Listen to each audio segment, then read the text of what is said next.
have to end it, so I did. Okay, so just starting off, like, we want to know a little bit about you, like, what's your story and where are you from? I'm from Carborough, North Carolina, which is a little like hippie-ish town right outside of Chapel Hill, which is the college town where like UNC is.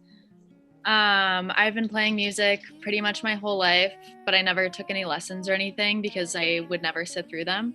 My dad was always like, "Oh, we should get you into like a voice lesson or like a guitar lesson." I was like, maybe not. I'm not really vibing with that. So I just like did my own shit for a really long time. I was like making SoundCloud music back in like middle school. And into high school, and now I'm still making SoundCloud music.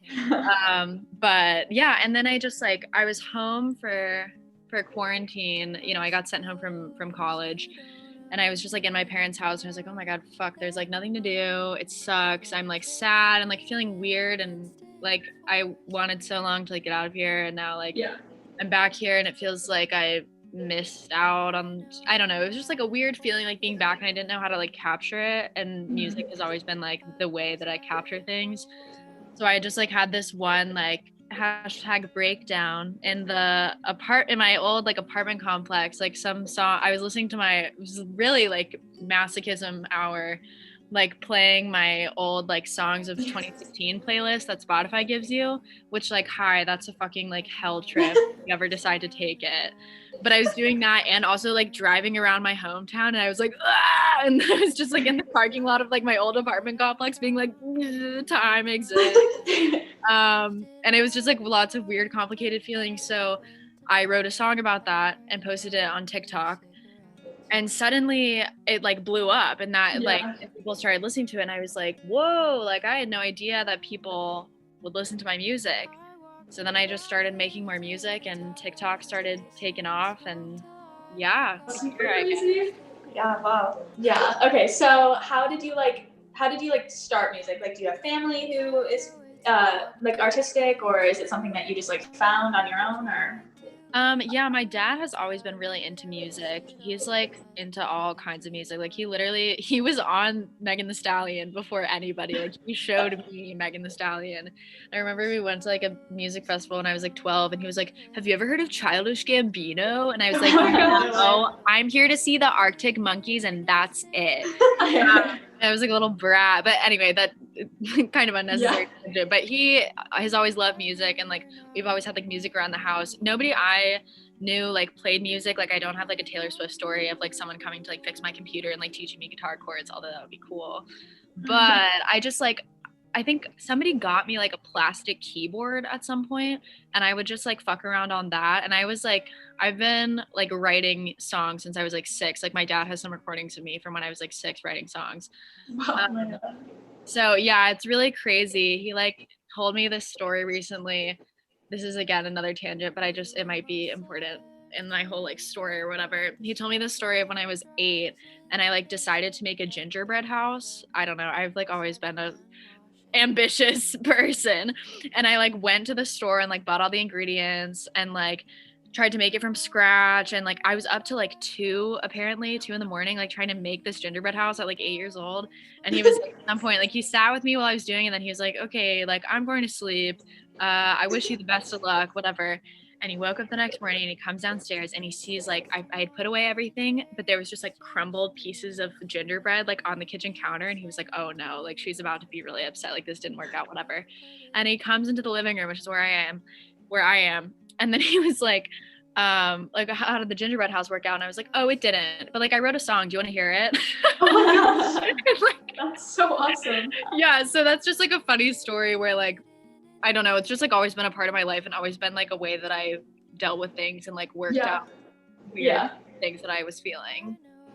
So talking more about like TikTok and your recent growth, you've done a lot of like little song requests, I guess you could call them. Like how do these work? Because you do them so fast, it feels like, and like what's your process for writing these? That's a really good question. It's always been like a weird like I don't quite know how to answer it when people ask me, because like I said, music has just always been the way that I make sense of things. Just about something about the structure of a song, like the chorus is the main idea and the verses are like the examples. Like to just start with a verse that's like an example of like something that I'm feeling, and that helps me eventually like build to the chorus where I get to like craft the main idea of what I want to say. Like that has always just been so perfect for me in terms of just like working things out. But I am just like a naturally really quick songwriter. Like things just come to my mind and I'm like, I just get to like build off of them. So I would say that like it's in terms of inspiration, I think that like specific moments are really important and really key, because that's like how we live our life. You know, we have these very specific experiences and it's only till later that we conceptualize them into whatever story we're telling ourselves. So like in the moment you like are with this piece of shit guy who's like ghosting you or whatever, and then that moment is like, oh my god, he's ghosting me, this fucking sucks, I feel awful, and that's like the verse, that's like the specific moment. And then later you're looking back and you're like, oh, like something in me like allows me to like let other people treat me that way. Like I wasn't valuing myself enough, and that I didn't know that that wasn't what I had deserved, you know, and that's sort of like the chorus like main idea. So I'm I'm not sure if that fully answers it. No, that was great. There is actually one more thing I pay attention to when I'm writing, and that's like cool, my whole earring just fell out. The rhyme scheme. So like I focus a lot about like where I want to build tension in a song. And so like if the rhymes come like if they're further apart, then there's like less tension. But the more you stack them and you do like internal rhymes, it's almost like, you know, and I don't have like a drum kit and I'm like kind of shitty at production. So I don't usually do drums, but a rhyme is almost like your internal drum. So if you like imagine you have spaced out rhymes that are like this, and then you have a bunch just like that, it creates the tension. And that is what moves a song. So that's something I definitely think about when I write. Okay, I feel like you probably answered this like a little bit in what you said, but just maybe if you have something to like elaborate. I know it's kind of a basic question, but like, what does music mean to you? That's a good question. Very open-ended. I could take this in all sorts of unrelated tangents. I think music just like, I don't know, it fills me up in a way that nothing else really does. And I think that like it gives a sort of organization to things, even though like I love when songs just kind of like go haywire and whatever. Like one of the things that I've appreciated is like a stable, like most songs have a chorus and most songs have verses. Like those are kind of like grounding influences. And then from there, like it gives people so much freedom to do whatever. And it's just like, I don't know, it is such like a like visceral art form to me. Like film is obviously like beautiful, photography is beautiful, but like we've always been able to make music. Like you don't need any sort of technology to do it. Like I'm like, we were back in the caveman times, like yodeling or whatever the fuck, you know. That shit has always been happening, and it's so like innate to us that I think that's just like so beautiful. And it's so like unrestricted. Like anybody can make it. Like if you want to be a filmmaker and you don't have daddy's money to buy a camera, like sucks for you. Like you literally can make like a drum beat with your hands, and you can make your own like instrumentals with your voice. Like it's so accessible, and it just feels so like human to me. So I personally have been following you for a little while now, and your story in music has been like super inspirational to not only me, but like so many other people. What's a message you live by, or just something that you like to tell yourself? Totally. Going through life. Or even like something that you would want like to tell your like followers. Yeah. Like, yeah. Some sort of message. I just think it is so crucial that all of us remember that we are like ultimately part of one collective life force that's just sort of been like disseminated into different physical bodies. I'm getting sort of like woo-woo, but this is really like how I think. Like at the end of the day, like we will all like disintegrate into the ground and like return back to it and then come back as something else at some whatever. Like we share the same like essential essence within us. And like if we were to all know that and remember that, like I cannot think of a problem in the world that wouldn't be solved if we all like just came together and we're like, we are at the end of the day, we're the same. And the only reason we're different is because of like changes in biology or in like the way we grew up or the environment that we lived in. But essentially like we are all part of this like collective life force that gets to like share the earth together.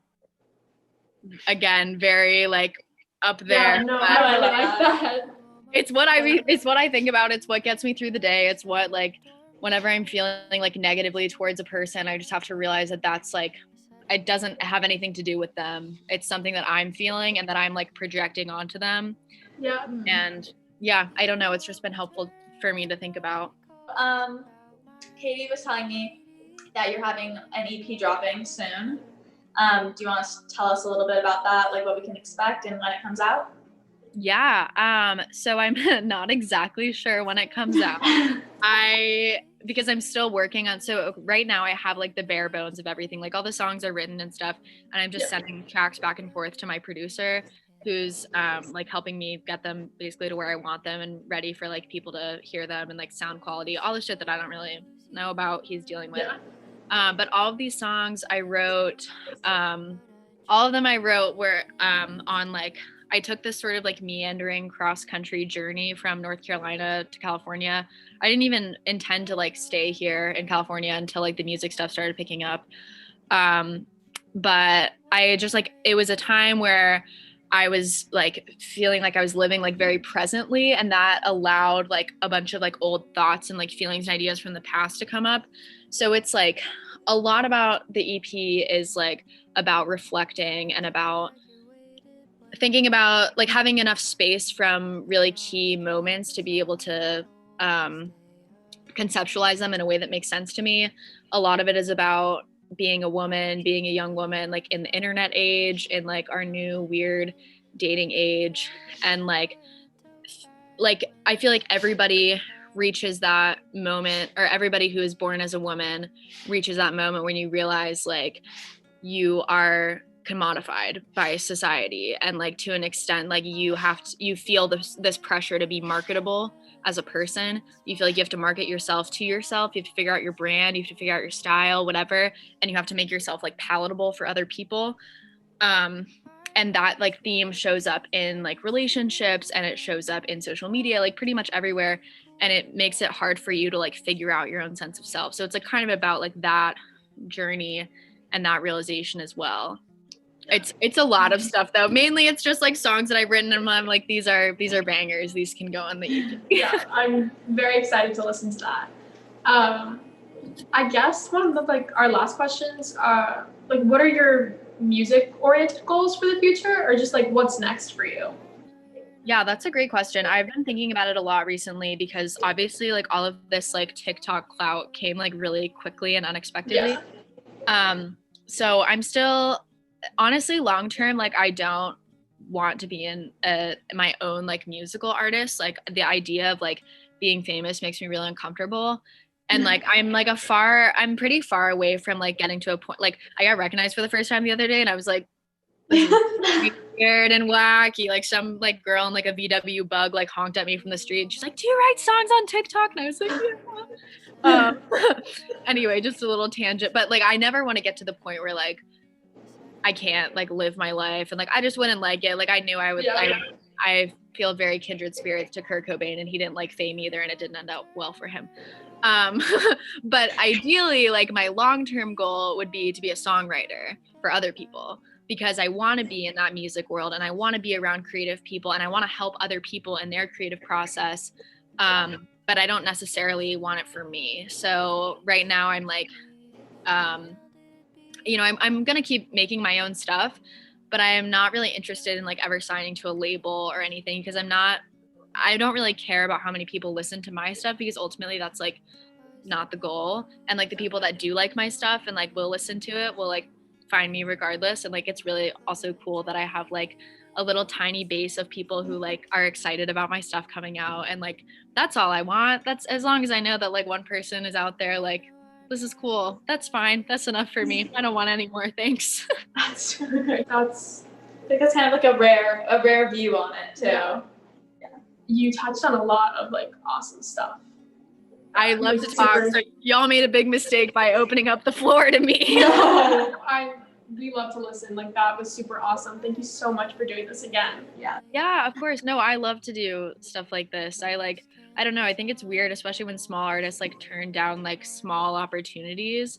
But it's like, I mean, this is what I like. It's so cool that you guys are like just starting this yourselves and like wanting to open up like a creative space for art and that you like, I don't know. I think it's awesome. I'm like happy to be involved in any way. Thank you so much. much. Much. Goodbye. Bye.